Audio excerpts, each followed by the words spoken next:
Assalamualaikum warahmatullahi wabarakatuh. Selamat datang di video highlights pada materi perkembangan kognitif bayi dan anak. Nah, kita akan melakukan walkthrough satu PPT ini dari awal sampai akhir, fokus pada hal-hal yang banyak ditanyakan oleh teman-teman semuanya, gitu ya. Oke, kita tahu ini sudah bisa dibaca sendiri bahwa pada tahap perkembangan bayi dan anak itu fase yang muncul adalah sensori motor dan praoperasional. Kita langsung aja tentang sensori motor, yang mana pola pikir anak dan apa yang difikirkan oleh anak itu terpusat pada alat indera dan aktivitas motoriknya, gitu ya. Di sini kita bisa tahu ada reaksi sirkuler. Apa sih itu yang dimaksud reaksi sirkuler?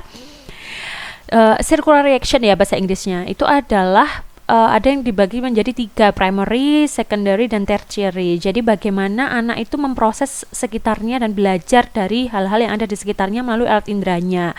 Yang pertama, primer, tahap primer itu adalah baby reaction. Jadi dia merasa hal-hal yang dia lakukan itu kalau menyenangkan dia akan terus melakukannya, gitu ya kan.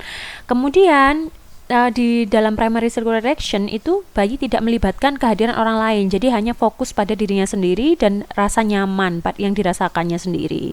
Kemudian di tahap sekunder, bayi mulai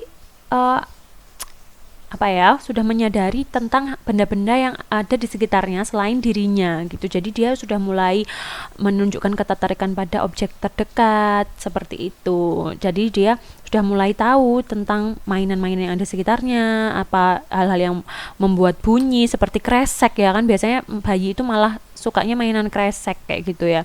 Kok interesting ya bunyinya kayak gitu. Akhirnya dia keep on doing that gitu. Kemudian pada tahap tersier gitu ya, bayi sudah mulai melihat dan mengamati bahwa orang lain itu juga berhubungan dengan dia kayak gitu. Jadi dia hal-hal yang dilakukan itu berhubungan juga dengan apa yang dilakukan oleh orang lain. Jadi misalnya dia tepuk tangan gitu ya, atau di sini contohnya adalah memasang balok. Oh, orang lain ternyata tepuk tangan atau happy ketika aku bisa berhasil menyusun balok ini, sehingga dia akan terus melakukan itu dan juga akan mencari hal lain kayak gitu yang bisa menimbulkan reaksi yang sama dari orang lain. Jadi misalnya makanya tingkahnya bayi di usia ini akhirnya aneh-aneh gitu, yang jumpalitan, yang akhirnya usil gitu kan ya, apa sih, gulung-gulung, main-mainan hal yang baru, diemut-emut dan lain sebagainya, explore intinya gitu ya. Permanensi objek. Nah, ini juga ada yang bertanya. Permanensi objek itu adalah bagaimana bayi itu memahami bahwa objek itu ada di situ kayak gitu loh ya. Permanensi objek itu ada secara permanen. Nah, bayi itu belum mengerti tentang itu. Jadi dikira sesuatu hal yang tertutup yang dia tidak bisa lihat itu yang nggak ada kayak gitu. Padahal kan ada. Paham gak di sini? Jadi makanya contohnya itu cilukba. Kenapa kok bayi itu suka banget sama permainan cilukba? Karena ketika orang tuanya itu menutup muka ya kan, dikira orang tuanya itu nggak ada di situ gitu kan ya. Sehingga waktu orang tuanya membuka lagi gitu kan, menghilangkan tangannya dari wajahnya, bayinya itu sangat happy karena oh, my mama is back kayak gitu. Jadi yang tadinya waktu tertutup tangan dikira mamanya pergi gitu kan ya. Nah, bayi itu belum mengerti bahwa di balik tangan itu tuh ya masih ada kayak gitu objek, yaitu mamanya itu tuh masih ada kayak gitu.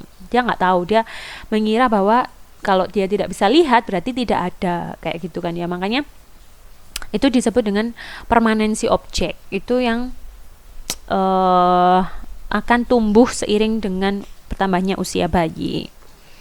Kemudian memori. Nah, ini memori itu tidak tersimpan sejak umur awal gitu ya kan. Tersimpan paling awal memori itu pada usia paling awal adalah 3 tahun kayak gitu, karena memori itu tersimpan di otak berbarengan dengan dengan emosi kayak gitu, dengan emosi yang kuat. Tapi bayi itu memiliki emosi yang cukup kuat untuk menyimpan memori itu ketika usia 3 tahun. Jadi makanya kebanyakan teman-teman atau kebanyakan manusia di muka bumi ini itu tidak memiliki memori sebelum usia 3 tahun. Bahkan mungkin nggak 3 tahun ya, yang paling awal mungkin 4 atau 5 tahun baru memiliki ingatan tentang, maksudnya paling awal gitu. Kalau kalian gimana?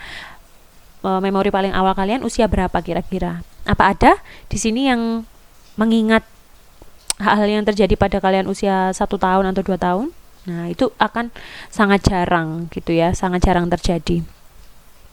Next, imitasi. Ya, ini sudah tahu bahwa bayi itu meniru ekspresi emosional seseorang kayak gitu, meniru ekspresi wajah, meniru hal-hal yang dikatakan ya, bahkan membuka mulut, kemudian menjulurkan lidah dan lain sebagainya, dan kayak gitulah, dari mengamati hal yang di sekitarnya. Kemudian bahasa, apa yang dimaksud dengan prelinguistic speech di sini? Nah, itu adalah pendahulu bicara linguistik. Jadi bicara linguistik atau linguistic speech itu adalah perkataan ya atau omongan yang bermakna kayak gitu, yang ya, jadi ada kata-kata yang bermakna yang dikatakan oleh bayi, itu dikatakan dengan linguistic speech. Kalau pre-linguistic speech berarti adalah kata-kata yang nggak bermakna, alias babbling bahasa Inggrisnya, atau bahasa Indonesianya itu apa ya, ngoceh gitu ya. Jadi kayak or something like that lah ya, contohnya itu adalah pre-linguistic speech kayak gitu. Nah, itu ya. Ketika bayi itu sudah mulai bisa mengatakan hal yang bisa dimengerti, maka dia sudah mulai bisa menguasai linguistic speech kayak gitu. Next, nah ini ya, communication and language development bisa dibaca sendiri.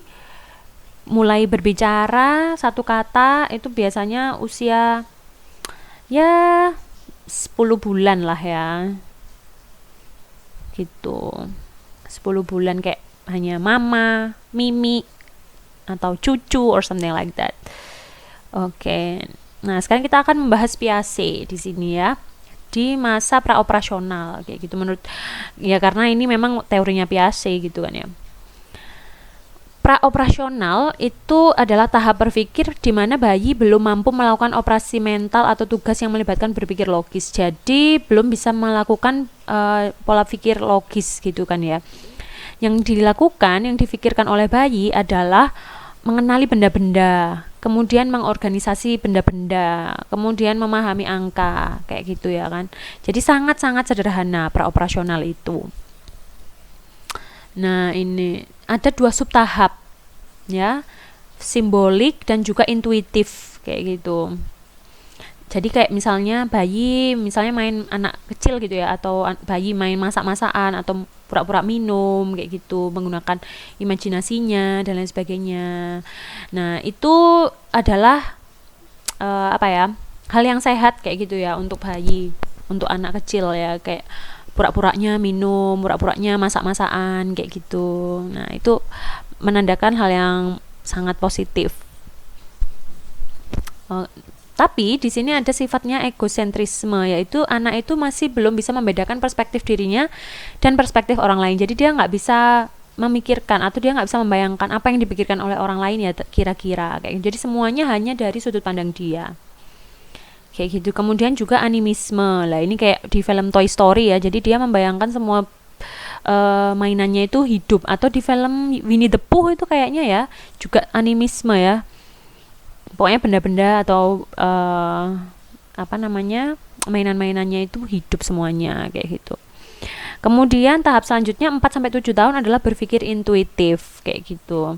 Sehingga ini sudah mulai berkembang gitu ya tentang intuisi mereka gitu, melibatkan intuisi mereka, tapi masih sangat sederhana.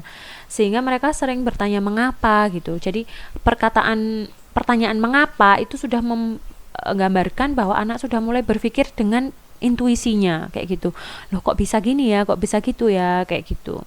Sehingga di masa ini orang tua juga harus berhati-hati gitu ya untuk menyiapkan jawaban yang tepat untuk anak, karena di masa ini ketika mendapatkan jawaban yang tepat, anak akan haus untuk selalu belajar hal baru dengan sangat semangat kayak gitu. Tapi kalau ortunya misalnya jawabnya asal-asalan atau males, misalnya kenapa ya kok air hujan itu jatuhnya dari atas ke bawah, terus ortunya jawabnya cuma ya memang seperti itu, nah ya memang dari sononya kayak gitu, itu jawaban malas yang bisa membunuh keinginan anak untuk belajar, untuk mencari tahu kayak gitu ya, membunuh curiosity seorang anak. Nah, itu jadi harus berhati-hati itu ya. Operasional konkret, nah ini tahapannya sebenarnya bukan pada anak bayi dan usia dini tapi sudah anak tengah sampai akhir